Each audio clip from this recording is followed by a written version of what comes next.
श्री स्वामी समर्थ. माझे प्रिय स्वामी भक्तांनो, स्वामी अक्कलकोटी यूट्यूब वाहिनीमध्ये आपला स्वागत आहे. आज मी तुम्हाला महाराजांची अवतार कार्याविषयी आणखी एक गोष्ट सांगणार आहे. आम्हाला खात्री आहे की आपल्याला ही गोष्ट नक्कीच आवडेल. तर ऐकूया महाराजांचा 39वा अवतार कार्य. भुजंगा आणि श्रीपाद भटची गोष्ट. हरवलेली अंगठी मिळाली. एके दिवशी स्वामी समर्थांची स्वारी मोदींच्या वाड्यात होती. तेव्हा भुजंगा आणि श्रीपाद भट नावाचे दोघे सेवेकरी स्वामींच्या बरोबर तेथे होते. त्या दिवशी मुसलमान लोकांचा मोहरमचा सण होता आणि त्यांच्या ताबूतची मिरवणूक रस्त्याने चालली होती. भुजंगा व श्रीपाद भट ताबूत पाहायला जाण्याची स्वामींकडे आज्ञा मागू लागले. श्रीपाद भट हा चोळप्पाचा जावई व भुजंगा स्वामींचा एकनिष्ठ सेवक होता. त्याला महाराजांनी फिरंगी असे टोपणनाव ठेवले होते. महाराजांचे त्याच्यावर विशेष प्रेम होते. जेव्हा त्यांनी स्वामींकडे ताबूत बघायला जाण्यासाठी स्वीकृती मागितली तेव्हा स्वामींनी त्यांना जाण्यास मनाई केली. तरी सुद्धा ते पुन्हा पुन्हा विचारत राहिले.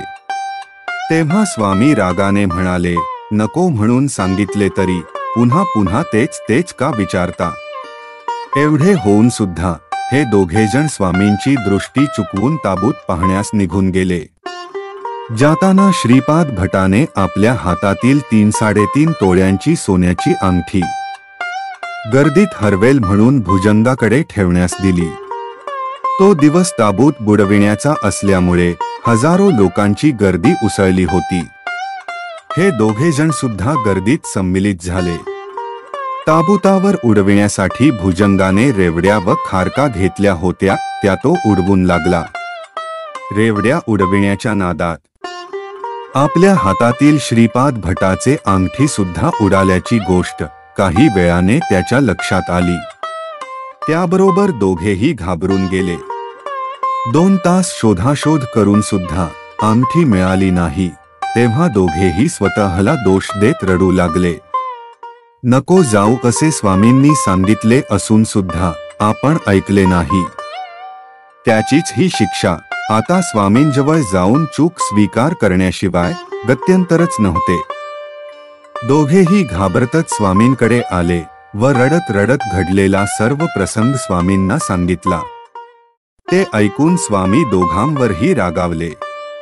परंतु भुजंगा जेव्हा कळवळून स्वामींची क्षमा मागू लागला व संकट दूर करण्यास सांगू लागला तेव्हा स्वामींचे अंतःकरण द्रवले. कारण भुजंगासारखा गरीब माणूस एवढे सोने कसे काय भरून देणार. भुजंगावर स्वामींची प्रीती होती. पोरवयातील चूक समजून स्वामींनी त्याला मनातल्या मनात क्षमा केले आणि म्हटले, थांब, घाबरू नकोस. अंगठी आता शिपाई घेऊन येईल. एवढे ऐकल्यावर भुजंगा शांत झाला. आता आपल्यावरील संकट टळल्याची त्याला खात्री झाली. थोड्या वेळाने 2 शिपाई 2 माणसांना घेऊन स्वामी होते तेथे आले. त्यांच्या हातात भुजंगाच्या हातातली अंगठी होते. गर्दीत रेवड्या उडवताना उडालेली ती अंगठी त्या दोघांतील एकाला सापडली, परंतु दुसऱ्याने ती अंगठी उचलणाऱ्या त्या माणसाला पाहिले. तेव्हा त्या दोघांत वाटणीबद्दल भांडण सुरू झाले. ही गोष्ट पोलिसांच्या लक्षात येताच त्यांना सर्व प्रकार समजला. अंगठी हरवल्याची तक्रार भुजंगाने पोलिसांत नोंदविली असल्याने पोलीस त्या दोघा माणसांना घेऊन थेट स्वामींकडे आले. भुजंगाने ती अंगठी घेऊन श्रीपाद भटाच्या स्वाधीन केले. अशा प्रकारे स्वामींनी भुजंगावरील संकट दूर केले. इति श्री महाराजांच्या अवतार कार्याविषयी 39वी गोष्ट संपूर्ण. शुभम भवन्तु.